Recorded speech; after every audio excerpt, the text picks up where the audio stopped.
But as you know, APEC unites Pacific nations around our growing economies and promoting our shared interests. And today I come with exciting news from one of the largest Pacific nations. We'll call ourselves a Pacific nation, but one of the largest of them all, the United States of America. I'm pleased to report to you that this afternoon, after 4 years of weakness, disaster, really decline, America is back, and it's back stronger than ever before. We're doing numbers that nobody's ever seen before. We're the hottest country in the world, actually, and I say that with other countries represented, and they admit it. But I do say it very proudly. 1 year ago, our country was in very, very serious trouble. Some people thought our country was dead.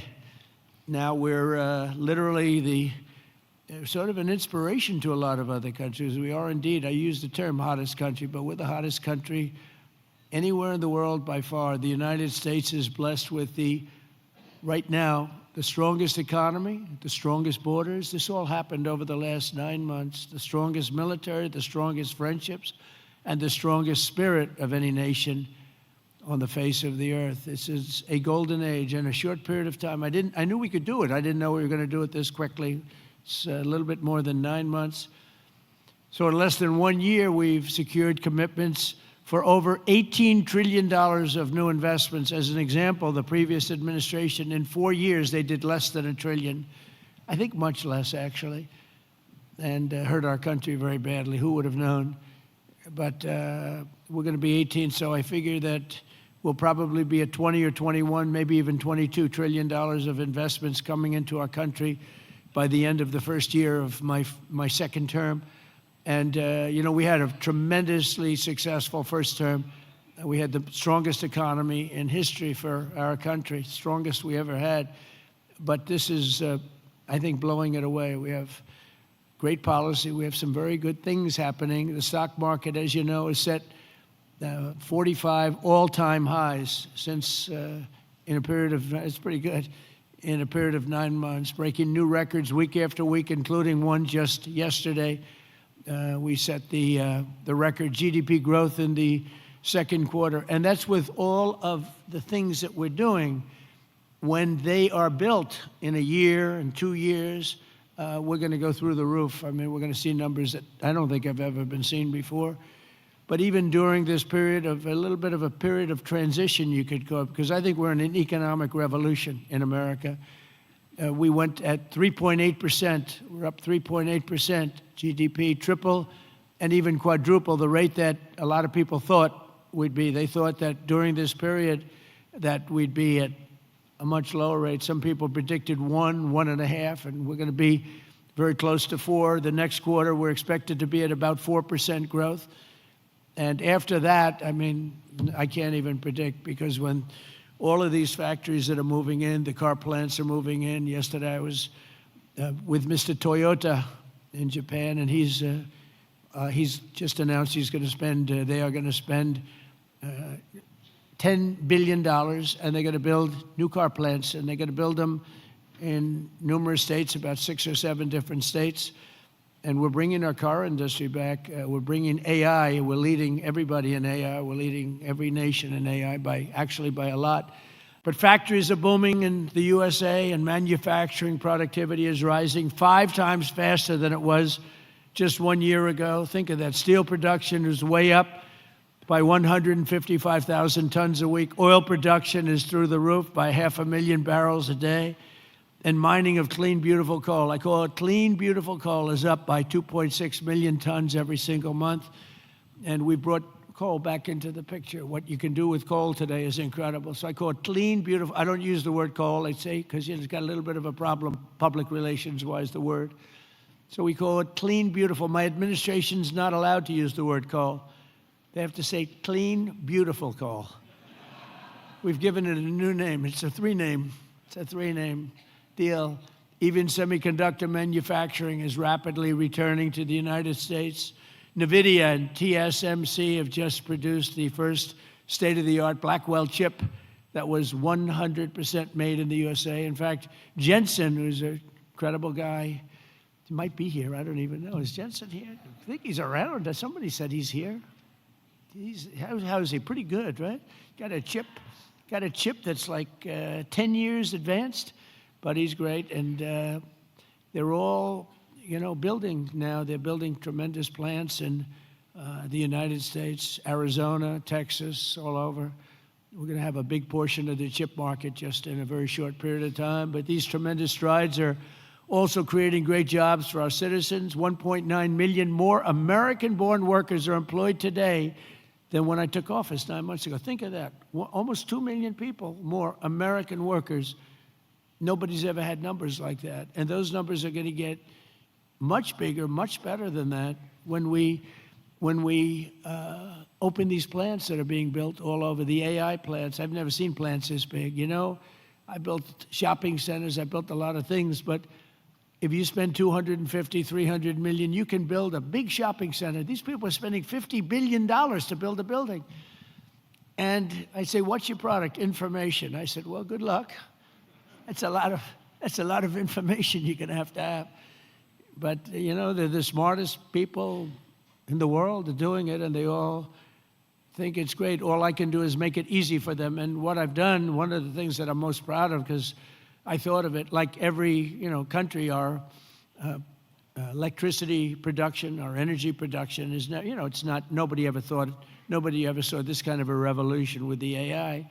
And what they need more than anything is electricity. So if a country was able to do that, it would be, pretty unusual. It would be very hard, maybe you could say impossible. So I came up with a concept when they build this massive plant, sometimes the size of Manhattan. Think of that. The size of Manhattan. These plants are the biggest. I've never seen anything like it, actually. Nobody has. There's never been anything like it. But I let them build their own electricity generating plants with it. So they're building their own electric. They're sort of becoming an electric producing company in addition to all of the other things that they produce, including information. And what they're able to do is start immediately. We're giving them very fast permits. We're no longer having them wait for 10 years, 12 years, 15 years prior to rejection. They'd go 15 years and then they'd get a vote, a rejection. And by that time, their concepts were old and obsolete anyway. So, it's terrible. And we're getting it done rapidly, literally rapidly. And they're coming up with electric generating plants, the likes of which nobody has seen. The companies are standard companies that do electricity and create power companies. They've never seen anything like it because we have a level of genius, a level of people that are designing things that nobody's ever seen before that produces vast amounts of electricity for their plant. And if they have extra electricity, they sell it back into the grid. So they really, it's really been amazing, and it allows people to start building immediately, and they can't blame the government. The extraordinary American turnaround that I've just described has been achieved not by just continuing business as usual back in Washington. If I didn't win the election, and we won it in a landslide, we won by tremendous numbers. I had a whole thing too big, you have to say, too big to rig. We didn't want any rigging. We had these great polls going in. I said, don't believe the polls. Pretend we're 1 point down. Always assume we're 1 point down. And everybody voted. We won in a landslide. We won all 7 swing states. You have to win the swing states. And we won all 7, which is something that rarely happens. But to win the popular vote by millions, we won everything you can win. The Electoral College by a tremendous amount. We won in counties. They have counties, thousands of counties. And we were 2,700 compared to 525 actually. So think of that. We were 2,750 compared to 525. And that's why the map shows all red. Red being Republican, not something else. Red being Republican. Only a few people understand that one. My administration has rejected the old model of incompetent government that punished success and rewarded failure and made building anything almost impossible. When you come into our country, and many of you are doing that, but when you come into America, you're going to get service like you've never seen before. Quick permits, and we want safety, we want great environmental, we want everything good, but it's going to go quickly. We're rewarding those who build and create and hire and invest in the USA, and we're making America the best place on earth to do business, and that's what it's become very quickly. We have some wonderful people. Lee Zeldin at Environmental, he's incredible. He gets the right result quickly, and he makes sure that people do the right thing.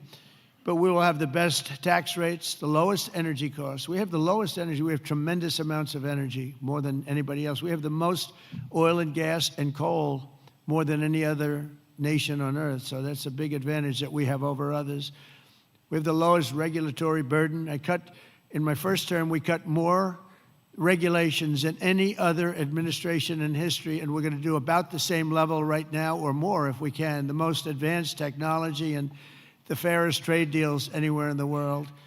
And for decades before I took office, our country was run by legions of bureaucrats who were always looking for a reason to say no. Why? How can we say no? They wanted to say no.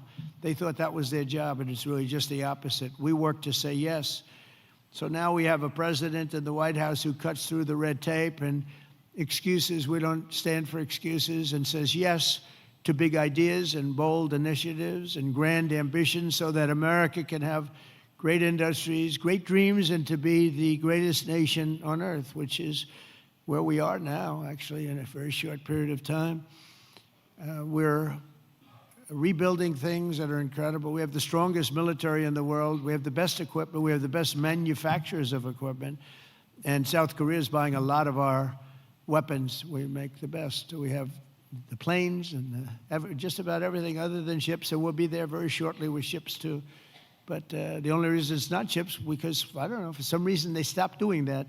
I guess they went on to other businesses, but there are some basics in life, and one of the things you need is ships. I always say you need steel, you need aluminum, you need this. There are things you don't need. A lot of things that a country doesn't need them, but things you need steel. Got to have steel, and we're redoing our steel, and some of the people in this room are very involved in that. We're redoing our industry. We're starting to produce large amounts of steel, massive amounts of steel. We'll be right at the top in a very short period of time. The mills are opening again, and they're opening up big. In July, I proudly sounded law. It was very important. I went into the archives. We looked at every possible thing you could look at, and I signed into law the largest tax cuts in American history. And as you remember, in my first term, we cut taxes from 39% down to 21%. And now we've done even better than that, putting more money in the pockets of American families that make up the largest consumer market on earth for businesses and manufacturers like those in this room. Our tax law includes 100% expensing for all new factories, plants, and equipment. So that means you can write everything off in the first year. So that's like we had in the first, except this goes for a period of 10 years, whereas the other was over a much shorter period of time. And I actually think that we had such tremendous success. I always said that was the single most important thing, the expensing, the one-year expensing. Upon taking office, I signed executive orders that require that for every one new regulation, 10 old regulations have to be eliminated. I did that in the first term, too, and it worked. So if you want a new regulation, you have to get rid of 10, and already we're exceeding that limit, reaching closer to 30 to 1. Our people have done that, our great secretaries and other people in the administration. So we've been actually at a level where we sign in a new regulation, they get rid of 30 old. We're sort of cleaning up the books, because many of these regulations are obsolete, they don't belong, and some were so horrible, they were obsolete, but they really stopped projects from being built, and we're getting rid of all of them. We've pretty much done that. We have streamlined permitting for all new energy and mining projects. It used to take decades for an administration to get something approved, and now it's a process that will take, generally speaking, less than 28 days. In addition, across government, we're guaranteeing a rapid and expedited regulatory review for all new projects in the United States, and that's worth billions and billions of dollars to industry. You spent more money on trying to get something approved than you do in building the plant itself. You know, in Louisiana, my first term, there were 2 plants, and one was financed by a tremendous group of Japanese investors, and it was about $16 billion, LNG plants. Another one was financed by people from South Korea and others. LNG, both have a massive LNG. They were in the review process. One was 15 years, one was 16 or 17 years, and They were then told, forget it, we're not going to get it approved. So I came into government, I heard about it, and I love Louisiana. We did very well there. We did well in just about all the states, but we did really well in Louisiana. And so I got involved. The one plant that was in for almost 15 years, I got it approved in one day. One day. In fact, when we called the people to say that they got approved, they didn't know what the hell we were talking about. They said, you got it approved. We sort of gave up on it. I said, no, you don't have to give up. We got it approved. The other one took me a little bit longer. I didn't do as good a job. It took me 1 week. And they got approved, and they got built. They're massive plants, and they're doing unbelievably. They're like setting records, LNG, big, it's like the Empire State Building lying on its side. And all I know is, I looked at it. I said, what kind of a building is that? All it's got is pipes going back and forth. I never saw anything like it. But whatever it is, it works. And they've been very, very successful. But think of it, 14 and 15 years, and I got one approved in one day and one approved in 1 week, and they've been doing great, and they've been good for the environment. And not only are the tariffs strengthening our alliances, they're also bringing peace to the world. On Sunday in Malaysia, we signed the Kuala Lumpur Peace Accords, ending forever the war between Cambodia and Thailand. Thank you. Thank you. You know, it's interesting. We were making trade deals with Cambodia and with Thailand, and I sort of watch what I do.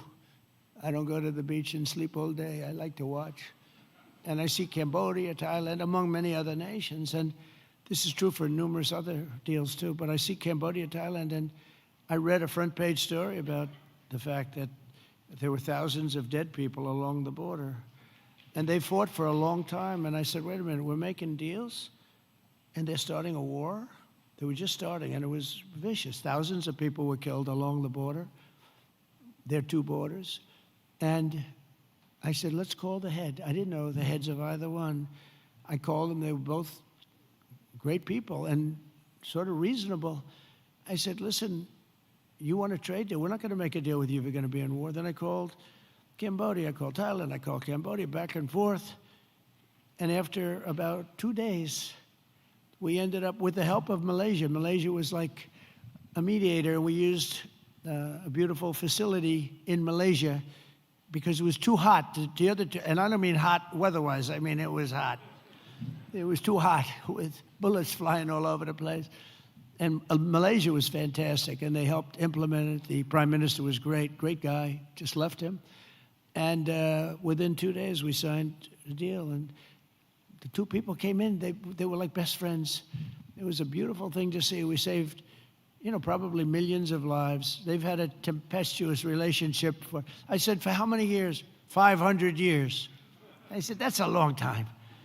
That's a long time. But we think this is going to be, hopefully, I use the word everlasting. Same thing in the Middle East. We hope it's going to be everlasting peace. They've never had peace. They've 3,000 years, and we signed in the Middle East. But I've ended 8 wars in 8 months, and in many instances, trade has played a big part in getting those wars ended. On top of it all, tariffs now projected to reduce our deficit by $4 trillion over the next 10 years, and I think actually much more than that. That's national security, because you can't have deficits and you can't have debt all over the place. And it stops inflation and strengthening the dollar and ultimately balancing our federal budget, which I think we're going to do very quickly, only because of our policy of fair tariffs.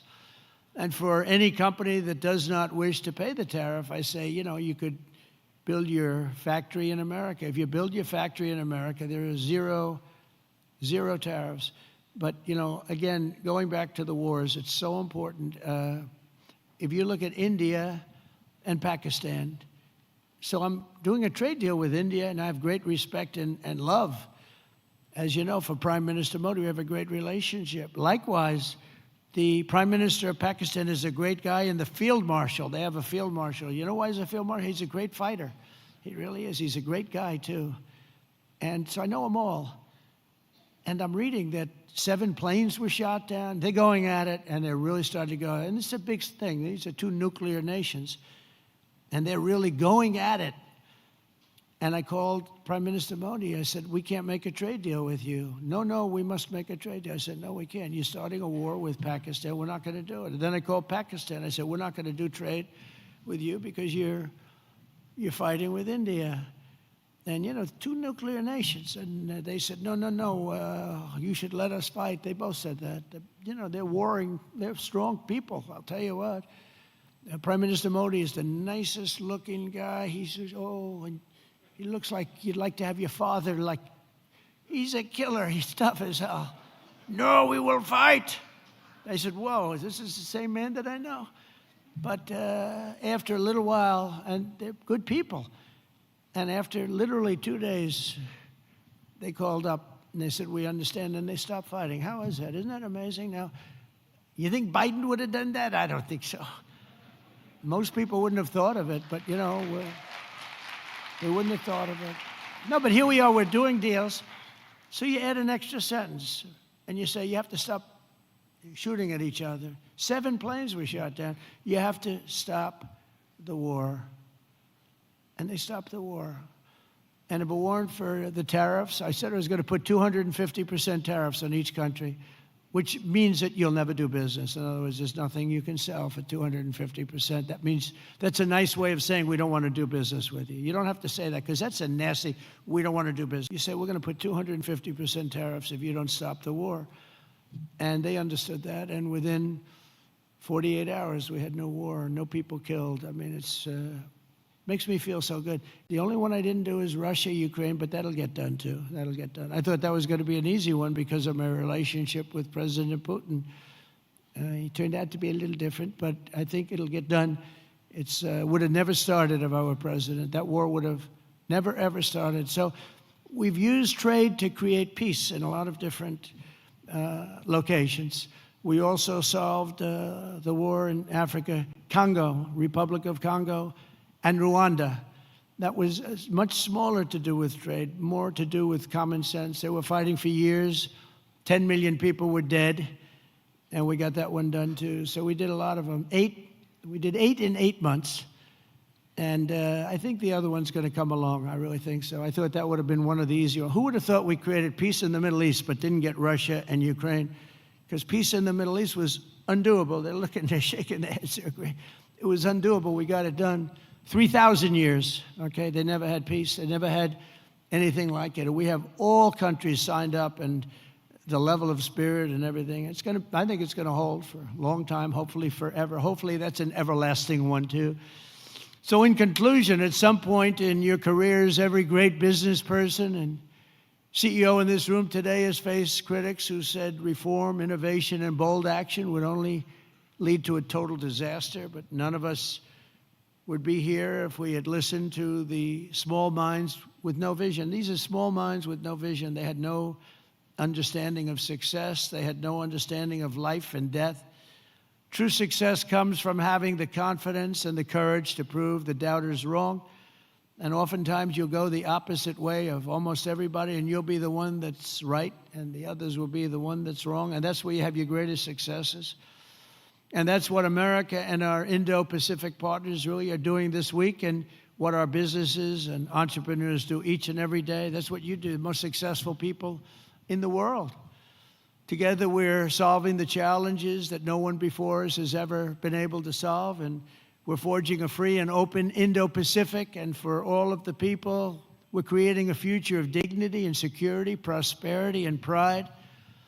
From the rolling hills of San Francisco to the gleaming streets of Seoul, from the bustling factories of Toledo, Ohio, to the bright lights of Tokyo, from Pittsburgh to Palawan, from Boston to Bangkok, from Detroit to Da Nang, and from Cleveland to right here in Gwangju. Nice place. Did I do good with that one? Did I do okay? Gwangju. Good, beautiful place, by the way. We're strengthening old friendships, forging new bonds, building new factories, pioneering new industries, and creating a dramatically better world for our children and for generations to come. Together we will build a future of strong, independent nations on both sides of the vast ocean, joined by our common interests, united by common values, and reaching constantly toward a richer, safer, and more peaceful Pacific with fairness, persistence, and common sense. That's such an important 2 words. We will build together, we will trade together, we will prosper together, we will thrive together, and above all, we will win, win, win together like never before. We're going to have an incredible relationship together for generations to come. And I just want to thank everybody in the room. I know so many of you. You're incredible people. God bless you. God bless the nations of this great region, and God bless America. Thank you very much, everybody.